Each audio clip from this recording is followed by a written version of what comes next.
Magnus Carlsen, renowned for his near-invincible record, emerges victorious in nearly every tournament he participates in. However, there are occasional and surprising moments when unexpected adversaries swiftly dismantle Magnus within seconds, revealing their deadly skills. Commencing with Alexander Morozevich. In a memorable encounter, Magnus Carlsen faced off against the formidable Alexander Morozevich. As the clock began ticking, Magnus kicked off the game by initiating his opening move, advancing his white pawn to c4. In a swift response, Alexander countered by moving his pawn to e6. As the initial moves unfolded, the game transitioned into an intriguing English opening. White strategically positioned their pawns on squares c4 and g3, while black's pawns confidently stood on d5 and e6, setting the stage for a compelling encounter. Morozevich captures Magnus's pawn on c4. Magnus moves his bishop to g2 before castling his king. Things go very fast. In this position, Magnus Carlsen has already castled, while none of Morozevich's pieces are developed. But wait, Morozevich has an extra pawn on c4. It may be an advantage in the future. Thus, he wants to defend it with another pawn to b5. After a few seconds of thinking, Magnus places pawn to a4, attacking black's middle pawns with a hope to break the chain. A reminder that Magnus has the white pieces he really needs to win this game. After Morozevich moves his bishop to the diagonal to b7, Magnus pushes the pawn to b3 and the players start trading pieces. Magnus develops his queen to b3 in the process, and then he also puts his bishop on the diagonal behind the queen. Eventually it seems that Morozevich has a slight advantage here. Notably, Magnus appeared dissatisfied with his current position. However, this sentiment quickly shifted as he embarked on a series of moves that initiated a formidable assault, leveraging his knights to target Morozevich's king. Magnus skillfully exchanged his rook for one of Morozevich's knights, gradually reducing the material on the board. In a tactical display, he threatens Alexander's vulnerable pawn on f7 by having his rook, knight, and queen there. Alexander has to do something immediately. He defends the pawn with his queen to e7. Magnus thinks for a while and takes the knight back to g4. Magnus is preparing an extremely dangerous attack, and Morozevich must defend this perfectly if he wants to win. As Morozevich maneuvered his bishop to c8, launching an attack on Magnus's pieces along the diagonal, Magnus swiftly responded by executing a knight move to f6. This move forced a trade of all remaining pieces on the board. Although Magnus aimed to introduce his queen to infiltrate Morozevich's position, time was not on his side. Regrettably, his efforts proved futile as the opportunity had already slipped away. Morozevich already has too much extra material and only needs to trade pieces off to win the game. He captures Magnus's rook and becomes more influential. Players start trading and it looks very powerful. As long as they are nearing the endgame, here comes the thought that Magnus, the best endgame player of all times, will get the advantage. But no. All the movements bring players to the position where Alexander moves the bishop d5 and pins Magnus's bishop to his king on the same diagonal. For now, they have enough space to juggle around. But look what we have. Magnus has 3 pawns, a king and a queen. Good for the endgame. However, Morozevich has 2 rooks, a knight and a pawn. It means that Alexander has more options to act. What can we expect here if not a mistake of Alexander that would let Magnus win? But Morozevich plays perfectly. The pawns are not protected, but blacks have the active knight on g6 and a rook to capture the white pawn on h4 and thus checkmate. In the meanwhile, nothing can worry Morozevich as he hides his king behind the protective pieces. Thus, Magnus has no option but to resign. The next match against Boris Savchenko becomes all the more captivating as Magnus commits one of the worst mistakes in chess history.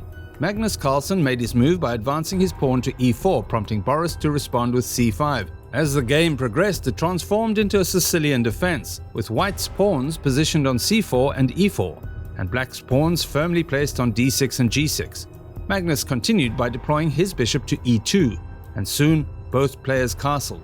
Reaching a state of complete equilibrium, the equal positions give a lot of possibilities to grow forces, and Magnus tries to do it against Boris. Boris develops his white-squared bishop to e6. Magnus considers the ways to make a powerful attack. He starts with playing his bishop to e3 with the idea to push his pawn to f4 with the next move. Boris looks confident and he definitely knows about danger. Magnus prepares thus to avoid all the unnecessary moves. He develops his queen to a5. Thus, first his rooks get the connection on the back rank. It is a huge achievement indeed. Magnus moves his rook to b1. Boris thinks for a while and takes his rook away from king to c8, a more active area. For now, both players expect some huge movements to come, but no one knows what it'll be. They are getting ready. Magnus has all knight and bishops in the great center, while Boris has his knights and white squared bishop on the line before pawns. Moreover, both kings are castled. It is time to act. Magnus goes ahead with his pawn to f4. Boris decides to retreat his knight to d7 and hide it for a while. Magnus wants to go on being active and looks for the next move, but makes a scary mistake. Magnus pushes his knight to d5. Unfortunately, he allows Boris to capture a free pawn on a2, demotivating. Boris quickly noticed and captured the pawn with his queen, prompting Magnus to push his pawn, evidently having a plan in mind. After a few more moves, Boris plays his knight f6, a blunder, allowing Magnus to play knight c3, after which Boris moves his queen to a6. Magnus seizes the opportunity to play his pawn to b5, securing a winning position by capturing Boris's knight. Realizing his mistake, Boris acknowledges his blunder and sacrifices his knight, opting to continue the game in the face of adversity. Magnus is in control now. He replies to Boris, and once they have their bishops traded off. Moreover, Magnus pushes the queen to d3 and offers a queen trade. Boris should not take as long, as then the endgame begins, and it is the worst possible idea to start it too early and against Magnus. However, Boris decides to take the pawn. That move allows Magnus to trade queens and move his black squared bishop to b6. Magnus is well aware that he has a significant advantage in this game, as Boris is not as skilled in endgames as he is. Boris plays his pawn to f5, after which Magnus brings his king to f1. Players trade a set of pawns, and Boris takes the last white pawn with the bishop that was hiding in the castle. This is another Boris mistake. Magnus pushes his pawn to h3. In his turn, Boris moves his king closer to center to f2. Then Magnus moves his rook up, trying to stack rooks. Here we see the position looks safe for Magnus, and Boris has a lot of threats in the air. Let's imagine Boris moves his rook to b3. What for? Is there a purpose? Or Boris makes a gift to Magnus saying, "Please capture my rook for free." Magnus does that. Players trade pieces, and all the passage ends up with Magnus's rook capturing the piece on c8. But wait, the trade would give a chance to Boris to promote a pawn to a queen. That would be dangerous and crazy. Besides, Magnus does not want it. Yes, he predicted it as well. Thus, Magnus moves his rook to d1 instead, giving Boris a free pawn. This results in a boring equal position. Magnus offers to trade black squared bishops, but Boris declines the offer. He moves his bishop to g3 and attacks Magnus's knight. Magnus moves his bishop back to e3, which Boris attacks with rook to e5. After a little annoyance, Magnus moves his bishop away to b6. While Magnus has a great position on the board, the clock is getting low and the pressure is growing. Boris attacks Magnus's bishop with a rook to c6, threatening to win it. Magnus checks Boris's king with his rook to d7. Boris protects it with his rook to e7. It forces a rook trade. A few more moves and Boris pushes his pawn to c3, wanting to get him a new queen. Magnus blocks this with his rook to c2. Then Boris defends his pawn with his bishop. The danger is still there. Now Magnus has a slightly better position here, but only if he plays perfectly. A few more moves are played, and Magnus grabs the pawn with his bishop that was waiting on a5.